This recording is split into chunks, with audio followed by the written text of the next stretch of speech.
Hey Griff, here we are. Hey Joyce, here we are. Hey Ter, here we are again. And good evening everybody, and here we are again. Joyce, Griff, Terry. Hi. We're here in Centerville, Ohio, the home of the 10 of Us, our singing group from 1965.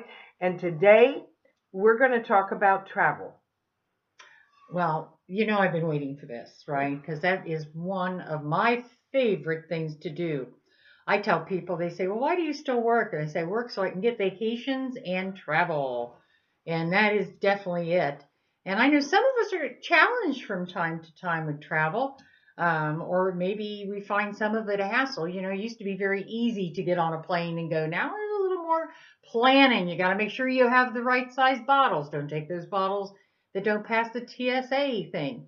So, but Joyce, earlier you were asking me some questions because I know you used to travel a long time I've ago. been around the world, but I don't travel anymore. But now the boomers are traveling more. And so, I don't take those long distance trips anymore like you two do. So, Griff, you've taught me so many things that I think will be very helpful to anyone who's listening and planning a trip. And in regard to that, you go on a lot of cruises. What are some of the little nuggets that can help people sift through all that paperwork and help them get a good deal? Sure. Joyce, I'd be more than happy to. And I don't even proclaim, I am not an expert at this. And all I can tell you are just some of the little things I've learned along the way. And I will kind of take a little liberty here with Joyce. And she said, we have traveled to some of our destinations that we've gone with the 10 of us. And Sure. we leave from the same destinations and we travel together and we have a wonderful time. Joyce has learned through the years she has to watch how much product she takes. I'm getting better. I'm getting She is. better. She made a pledge the last time. Suitcase. No. But I'm going to tell you they're heavy. And so this last time you did, I just want to say in front of everybody, you did really well this last time. Because yes. I act like when I'm packing, does Yes. anybody else do this? There's not another pharmacy or right. drugstore or grocery store in the world, so I've got to have extra shampoo. Heaven forbid if I run out, and so forth. Griff has said, Joyce, the little plastic bottles are perfect. And I'm doing so much better. Should Thank we tell you, them dear. about the time that we were at the, this is Red Out Joyce Day, isn't it? Should I tell about the time we were standing up there getting ready to load our bags up on the counter? And Joyce, of course, is trying to lift her bag up on the counter, but she's got so darn much product in there. She was overweight. I beg your pardon? The bag was overweight. I had to take 5 pounds out. She had to take 5 pounds out. And so What's there we 5 are. pounds? It's a lot when you think about it. I know. And I had to open my suitcase, and we had to transfer stuff from hers into mine. To my backpack, and then we called up Denny. Yes. Denny, what room do you have? That's right. I'm pulling out a shoe. I'm pulling out whatever I can. And I did it, but that's never happened again, and we learn by experience. So, tip number 1, do not overpack, and do not overpack your product. Remember, you can get away with a smaller amount of shampoo, and guess what? Even in hotels and on cruises, they do provide such things for you. Yeah. Aha! You stay in classy places. Well, evidently I do if you don't know that. So, that's tip number 1. Watch the packing. Don't overpack your things. I had to learn the hard way about overpacking shoes. I love shoes. Okay. Yeah, and, yes, I do. I love shoes. And I think I have to have like a different shoe for every outfit. And that's really not how it works. You don't have to have a shoe for every outfit, folks. The point is when you're having, and you will at some point, have to pick up your own bag unless you really travel in the best of places. There are times you have to pick it up, and you have to keep that in mind, because getting in and out of a car or anything, you have to keep that in mind that you're doing that. I think some of the other things, though, that I've learned is my daughter has helped me with this, because I love to travel with my daughter and my granddaughter. and she is 14. And my daughter taught me this very a good thing to do, and that is we research, and research. Okay, and you go onto reputable websites that can show you a lot. We read review after review, and not just the website of the person that you're looking at in case they've maybe salted, so to speak, the reviews, but you can find reviews from other reputable places. And one that I think widely we probably all have used would be ARP. And ARP and AAA are valuable assets to things like that. You can always call and ask them if you're not as proficient with a computer or something to be able to look it up. Just call and ask. And the more research you do, I think the better experience you have all the way around. And don't you think that there's many senior discounts out there that people never mention? Absolutely. And that's an excellent point, Joyce. You have to ask folks. I go through certain places even to get my coffee and I forget to ask. But especially when you travel, because places will not necessarily offer that up front. Even though I obviously look like a senior person, they don't tell you that. They don't tell you that, hey, have you taken advantage of this discount? So always keep that in mind. You will never be disappointed. Other little things that I found that you mentioned cruising, which I do like to cruise. I have found it very relaxing and fun. You go on 2 a year. Well, used to. This year not, but I have in the past. Well, I did recently. Yeah, you have. We researched something, and I'll tell you, I did not bring any pictures, but I will maybe in the future.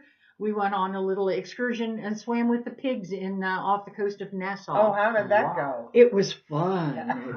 Those pigs are big, and there were big pigs, little pigs, medium-sized pigs, but it was a great deal of fun. It's one of those things that you mark off your bucket list. It was a bucket list. I know a lot of people say they mark off things like Peru and other fancy places, and I mark off things like swimming with pigs, but that's just kind of my preference. But one hint, we found very valuable in cruising is they call them, all the different cruise lines call them different things. But there is a package that you can buy prior to boarding, or you want to do it as early as possible. It's under the excursions part of the trip planning, but it's for one line. Let me just give you an example without saying the line itself. It's like for $50, and it includes everybody in the room. And it gives you the right to you board early. You don't have to wait in long lines. One of the ones we just did included a lovely lunch in the steak restaurant when you got on board. Oh, nice. And you get a priority when you port somewhere and you want to get off. You get priority with that, as well as debarkation. And well worth $50. So keep that in mind. I know there's been a lot of adverse things also about beverage packages. I don't personally do alcohol, but I usually do get the beverage package, and I know I've seen a lot of negative things about them. How much is that? It ranges, and it can range anywhere from for what trip you're taking. Exactly, it's how many days you go, and it's also dependent on if you're getting just the pop. So you can go soda pop, or you can buy a liquor. You can buy booze. Yes, you can buy a liquor package. Now, if you're going to drink a lot on one of these cruises, which a lot of people do, boy, that's expensive, folks. Yes. I have never been disappointed when I bought the soda pop package. I'm going to tell you, because it just makes it so much easier. It is just, and it gives you different things. I've had with coffees like espressos and different things. So I personally and my family, we enjoy that package as well. So like with alcohol or with soda pop, unlimited. It's unlimited. That's right. It's unlimited. You pay up front, and that's another neat thing is that can be paid for before you even get on board. Okay. So I like that too because I like the part about having all that paid for, and then I don't have to worry. Any cash I have with me can be play money. If I see something I want to do, I know I have it available. So that's why one of the key it. things I think that Griff mentioned is the idea of research. Yeah. We're talking about cruises. We could talk about a lot of different travel things, but let's just talk about cruises for a moment. And there are cruises that have side parts of it, side tours of it, and Mhm. educational tours. Mhm. That many of the cruises these days are skewed to one thing or another thing as far as a family package, a more adult package, Mhm. something to do with the educational aspect of it. It's a little extra money to do the side things, but you research those in advance and you find out what's Mhm. included right on board the ship and things you have to get out for to totally increase your experience of it. Then there's also the aspect of when you do get off on shore, of whether you want to be with tours off on shore or just do your own. Right. Now, then, what is some of your experiences on if you're with a tour group when you get off the ship as opposed to by yourself? We have. I've always had personally good experiences. And again, research, research, Yes. research. I'm gonna. Personal good You're gonna hear it. experiences with what? You mean like with tours? Like sometimes you can book a tour, say with a local. There are Okay. places. There are things online that these companies have them in every Caribbean port there is. You know, Caribbean Right. being a big destination for folks. Um, and they're very popular. Now the cruise lines will tell you that the book through them, which are a little bit more expensive usually than if Mhm. you go off site and do one. One of their big catches is that they say if the tour is late and you're with one of their tours from the ship, You're okay. they're okay. They're going to hold the ship. Okay. But I've done several and I've never been late. All these places depend on their service, Sure. and they're not going to mess that up. Nope. So all those times are built into it, and I've never had to run for a gangplank because I've booked through somebody else. So I've always had good experiences. I don't think you go to a Caribbean country now or a lot of different places. These folks depend, especially with the recent hurricanes and things, which is so sad. But these places depend on tourism. Oh yeah. Tourism is how they support themselves.